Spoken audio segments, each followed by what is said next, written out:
नमस्कार दोस्तों, मैं अमन। यह कंप्यूटर के तीसरे पार्ट का वीडियो है। जैसा कि 2 पार्ट पहले ही आपको पढ़ाया जा चुका है, यह मुख्यतः आपके सुपर टेट के एग्ज़ाम को ध्यान में रखते हुए बनाया गया है। इसमें मैंने 6, 7, 8 के कंप्यूटर के पार्ट को कवर किया है। तो मुख्यतः यह सुपर टेट के एग्ज़ाम और अन्य एग्ज़ामों में भी यह काफ़ी मददगार साबित होगा। तो चलिए बढ़ते हैं इस सेगमेंट के आगे। तो आज के इस सेगमेंट में आपका मेमोरी। तो मेमोरी किसे कहते हैं? तो यह मतलब कि सूचना संग्रहण करने का कार्य करती है। एक ऐसी फिजिकल डिवाइस जो सूचना को संग्रहण करने का कार्य करती है, उसे हम क्या कहते हैं? मेमोरी कहते हैं। ये 2 प्रकार की होती है। पहला आपका रैम, जिसका पूरा नाम होता है रैंडम एक्सेस मेमोरी, और दूसरा होता है रोम, जिसका पूरा नाम होता है रीड ओनली मेमोरी। मैं आपकी जानकारी के लिए बता दूं कि मैं केवल 6, 7, 8 के विज्ञान के पीछे जो एससीईआरटी की पुस्तक है, उसके विज्ञान के पीछे जो कंप्यूटर दिया गया है उसी को कवर करेंगे। उससे अधिक जानकारियाँ इसमें समावेशित नहीं की गई हैं। हाँ, ये टॉपिक आपका पूरा हो जाएगा तो उसके बाद कंप्यूटर को हम ब्रॉड में करके पढ़ेंगे। तो यहाँ पे मैंने तीसरे वीडियो में कवर किया मेमोरी को। तो मेमोरी आपकी 2 प्रकार की होती है, एक आपका रैम और दूसरा होता है रोम। रैम का पूरा नाम होता है रैंडम एक्सेस मेमोरी और रोम का पूरा नाम होता है रीड ओनली मेमोरी। और मेमोरी किसे कहते हैं? तो वह फिजिकल डिवाइस जो सूचना संग्रहण करने का कार्य करती है। आगे आपका है कि रैम। रैम जैसे मैंने है कि रैम का पूरा नाम क्या होता है? Random access memory. जो अस्थायी मेमोरी होती है, किसी भी डेटा अथवा सूचना को संचित करने के लिए रैम का उपयोग करते हैं। इसमें डेटा को पढ़ा या परिवर्तित किया जा सकता है। जैसे कि आप कंप्यूटर यूज कर रहे हैं और कंप्यूटर में MS वर्ड यूज कर रहे हैं, ठीक है, MS वर्ड यूज कर रहे हैं और यहाँ पर MS वर्ड पे आप टाइपिंग कर रहे हैं। तो जो प्रेजेंट टाइम में आप टाइपिंग कर रहे हैं वह पूरा काम किस पे हो रहा है? आपका रैम पे हो रहा है। यह काम तब तक होगा जब तक कि इसे आप सेव नहीं करेंगे, ठीक है। जैसे ही आप सेव कर लेते हैं वह कहाँ पे चला जाता है? आपका रोम में, ठीक है। जैसे ही सेव कर दिए आपका कहाँ पे चला जाएगा? रोम में। लेकिन जब तक टाइपिंग या एडिटिंग का कोई भी कार्य कर रहे हैं वह आपका रैम में हो रहा है, तो इसलिए इसे क्या कहते हैं? अस्थायी मेमोरी। अगर उसको आप सेव नहीं करते हैं, सडन आप अपने कंप्यूटर को ऑफ कर देते हैं, तो वह सूचना क्या होती है? डिलीट हो जाती है। इसलिए इसे हम क्या कहते हैं? अस्थायी मेमोरी के नाम से जानते हैं। तो इसीलिए जैसे आप लेकर किसी भी डेटा या सूचना को संचित करने का कार्य में रैम का उपयोग करते हैं। इसमें डाटा को पढ़ा या परिवर्तित किया जा सकता है। लेकिन जैसे ही मैंने डेटा को संरक्षित कर दिया उसमें, उसके बाद वह कहाँ पे चला जाता है? आपका रोम में। तो आगे बढ़ते हैं रोम की ओर। तो रोम को क्या कहते हैं?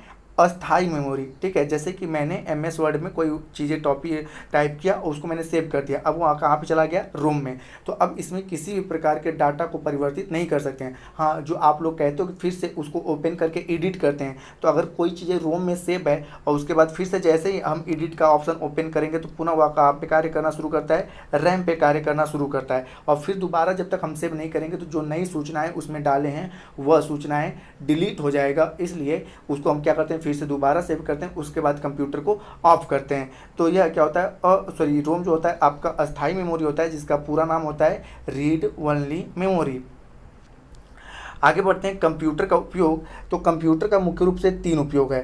पहला आपका है वैज्ञानिक उपयोग, दूसरा है वाणिज्य व्यवसाय में और तीसरा है शिक्षा में। वैज्ञानिक उपयोग में आपने देखा होगा विभिन्न प्रकार के उपग्रहों को लॉन्च किया जाता है, सैटेलाइट को छोड़ा जाता है, तो वैज्ञानिक उपयोग होता है। व्यापार और वाणिज्य में तो आपने देखा होगा वर्तमान समय में जितने भी एक्सेल हो गए, एक्सेल बेसिक तौर पे व्यापार के लिए, GST हो गया, ठीक है। GST भी बेसिक तौर पे GST के जो सॉफ्टवेयर आ रहे हैं कंप्यूटर पे आ रहे हैं। और आप अन्य चीज़ों को जो डाटाबेस आधारित चीज़ें होती हैं उनको जो सीखते हो वो बेसिक तौर पे क्या होता है? आपके वाणिज्य। और जैसे इसका सबसे अच्छा एग्जांपल है टैली, ठीक है। जो आप टैली सीखते हो यह क्या होता है? व्यापार और वाणिज्य के लिए होता है। शिक्षा में जैसे वर्तमान समय में ऑनलाइन शिक्षा प्रणाली चल रही है, ठीक है, तो क्या है? इसका शिक्षा में भी उपयोग आता है। तो कंप्यूटर के मुख्य रूप से 3 उपयोग हैं, एक तो वैज्ञानिक, दूसरा है वाणिज्य व्यवसाय में या व्यापार में, और तीसरा है शिक्षा में। आगे बढ़ते हैं तो यहाँ पे बोला गया है कि कंप्यूटर में लगा IC चिप केवल मशीनरी भाषा को ही समझ सकता है। इसमें केवल 2 ही अंक होते हैं, एक 0 और एक 1। इसे क्या कहते हैं? बाइनरी प्रणाली कहते हैं, ठीक है। द्विआधारी या बाइनरी, इंग्लिश में कहते हैं बाइनरी और हिंदी में कहते हैं द्विआधारी। और जो IC चिप लगा होता है वह किसका बना होता है? आपका सिलिकॉन का, ठीक है, सिलिकॉन का। जो IC चिप लगा होता है वह आपका सिलिकॉन का होता है। और IC चिप केवल मशीनरी भाषा को समझती है। पूछा जा सकता है कि IC चिप किस भाषा को समझती है? तो केवल मशीनरी भाषा को समझती है। और यह इसमें केवल 2 अंक होते हैं मशीनरी भाषा में, जिसको बाइनरी अंक कहते हैं। इसका नाम क्या था, 0 और 1। ठीक है, अब यहाँ पे मेमोरी के बारे में आपके एग्जाम में पूछा गया था कि कंप्यूटर में मापन की सबसे छोटी इकाई जो है बीट, ठीक है, उसका पूरा नाम क्या है। तो बीट का पूरा नाम जो है, इसका नाम है बाइनरी डिजिट। तो यह कंप्यूटर की सबसे छोटी इकाई होती है। 4 बीट बराबर क्या होता है, 1 निबल होता है। 4 बीट बराबर क्या होता है, आपका 1 निबल। आगे लिखा गया 8 बीट बराबर होता है आपका 1 बाइट। और 1024 बाइट बराबर क्या होता है, 1 KB, जिसको हम लोग किलो बाइट के नाम से जानते हैं। और अगला है आपका 1024 KB बराबर क्या होता है, 1 MB, जिसको हम लोग क्या कहते हैं, मेगा बाइट। अगला होता है 1024 MB बराबर क्या होता है, 1 GB, जिसको हम लोग कहते हैं गीगा बाइट। और 1024 GB बराबर क्या होता है, 1 TB, जिसको हम कहते हैं टेरा बाइट। तो ये सारी सूचनाएं आपके कक्षा 7 के कंप्यूटर में दी गई है, उसी के आधार पर ये चीज़ें हैं। आगे लिखा गया है कि बीट का पूरा नाम, जो आपके सुपर टेट के एग्जाम में पूछा गया था, बीट का पूरा नाम क्या होता है, बाइनरी डिजिट। कई सारे लोगों ने इसको बाइनरी टर्म भी मार रखा था। तो बीट का पूरा नाम क्या होता है, बाइनरी डिजिट होता है, इसको आप भूलिएगा मत। और कंप्यूटर में मापन की सबसे छोटी इकाई क्या है, आपका बीट है। ठीक है, सबसे छोटी इकाई क्या है, बीट है। उससे बड़ा क्या है, निबल है। निबल के बाद फिर आपका क्या होता है, बाइट। बाइट के बाद KB, KB के बाद MB, MB के बाद GB, GB के बाद TB। इस प्रकार की चीज़ें आती हैं। तो सबसे छोटा क्या है, बीट है। और बीट का पूरा नाम क्या है, बाइनरी डिजिट होता है। अब इससे संबंधित कक्षा 6 और 7 से संबंधित जो अभ्यास प्रश्न दिए गए हैं उसको हम लोग देखते हैं। तो पिछली क्लास में हम लोगों ने इनपुट आउटपुट डिवाइस को देख रखा था। तो इसमें पूछा गया है कि इनमें से कौन इनपुट डिवाइस है। पहला है आपका मॉनिटर, दूसरा आपका है प्रिंटर, तीसरा है आपका प्रोजेक्टर और चौथा है आपका कीबोर्ड। तो इसमें सही ऑप्शन आपका क्या होता है, D, कीबोर्ड। कीबोर्ड क्या है, आपका इनपुट डिवाइस है। बाकी मॉनिटर, प्रिंटर और प्रोजेक्टर ये सभी के सभी क्या हैं, आपके आउटपुट डिवाइस हैं। ठीक है, OPD, आउटपुट डिवाइस हैं। अगला क्वेश्चन है, रीसेट बटन का उपयोग क्या होता है, या रीसेट बटन का प्रयोग क्या होता है। तो पहला कह रहा है कंप्यूटर बंद करने के लिए, दूसरा कह रहा है कंप्यूटर की गति बढ़ाने के लिए, तीसरा कह रहा है कंप्यूटर को निर्देशित करने के लिए, ठीक है, और चौथा कह रहा है कंप्यूटर को दोबारा प्रारंभ करने के लिए। तो अक्सर करके आपने देखा होगा कि जब हमारा कंप्यूटर सही प्रकार से कार्य नहीं करता है, या मोबाइल कार्य नहीं करता, मोबाइल भी एक कंप्यूटर का ही स्वरूप है। तो जब मोबाइल या कंप्यूटर सही प्रकार से कार्य नहीं करता है तो हम क्या करते हैं, रिबूट मोबाइल में होता है और आपके कंप्यूटर में क्या होता है, रीसेट बटन होता है। तो उसको हम क्या करते हैं, रिबूट कर देते हैं या रीसेट कर देते हैं, जिससे हम क्या करते हैं, कंप्यूटर को दोबारा या मोबाइल को दोबारा प्रारंभ कर सकें। तो रीसेट या रिबूट बटन क्यों होता है, तो आपका कंप्यूटर को या मोबाइल को दोबारा प्रारंभ करने के लिए। अगला जो क्वेश्चन है कि निर्देशों को प्रोसेसर तक भेजने के लिए, ठीक है, ऑप्शन ए है एंटर बटन दबाते हैं, ऑप्शन बी है रीसेट बटन दबाते हैं, ऑप्शन सी है डिलीट बटन दबाते हैं, और ऑप्शन डी टैब बटन दबाते हैं। तो आपको मैं बता दूं कि एक लाइन से दूसरे लाइन या एक बॉक्स से दूसरे बॉक्स पे जाने के लिए हम क्या करते हैं, टैब बटन को दबाते हैं। कंप्यूटर को पुनः प्रारंभ करने के लिए रीसेट बटन दबाते हैं। किसी भी सूचना को डिलीट करने या उड़ाने के लिए, उसको हटाने के लिए, किसी भी सूचना को हटाने के लिए हम डिलीट बटन दबाते हैं। लेकिन किसी भी सूचना को प्रोसेसर तक भेजने के लिए हम किसका प्रयोग करते हैं, एंटर बटन का प्रयोग करते हैं। इस प्रकार से आपका सही ऑप्शन कौन सा होता है, ए, कि निर्देशों को प्रोसेसर तक भेजने के लिए किसका हम प्रयोग करते हैं, तो एंटर बटन को दबाते हैं। अगला क्वेश्चन है आपका न्यूमेरिक की होती है। ये पूछा गया है कि न्यूमेरिक की कहाँ पर होती है। तो पहला कह रहा है कीबोर्ड में, दूसरा कह रहा है CPU में, तीसरा कह रहा है आपका हार्ड डिस्क में, और चौथा कह रहा है मॉनिटर में।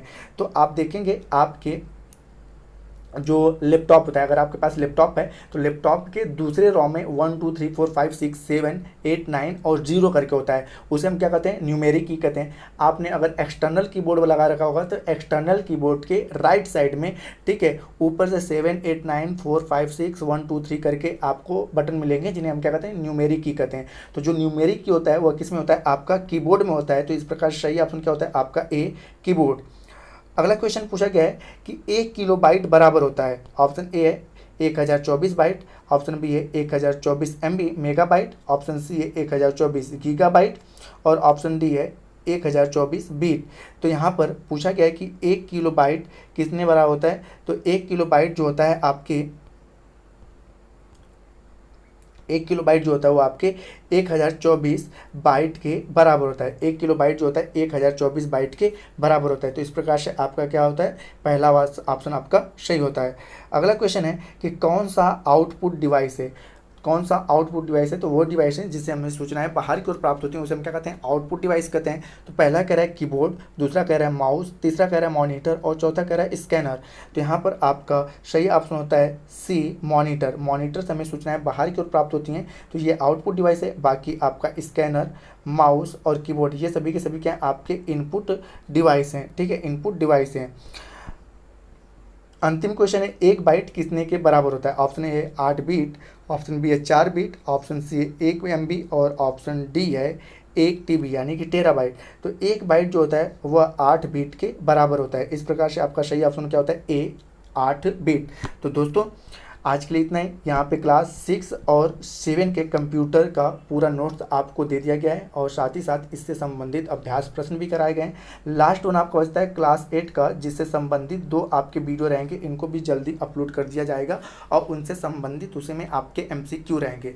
तो नेक्स्ट वीडियो जल्दी अपलोड किया जाएगा। तो दोस्तों वीडियो यदि पसंद आया हो तो वीडियो को लाइक करें, कमेंट करें तथा अपने दोस्तों के साथ शेयर करें और चैनल पर नए हैं तो चैनल को सब्सक्राइब अवश्य करें। तो वीडियो के अंत तक बने रहने के लिए धन्यवाद। मिलते हैं जल्दी नेक्स्ट वीडियो में।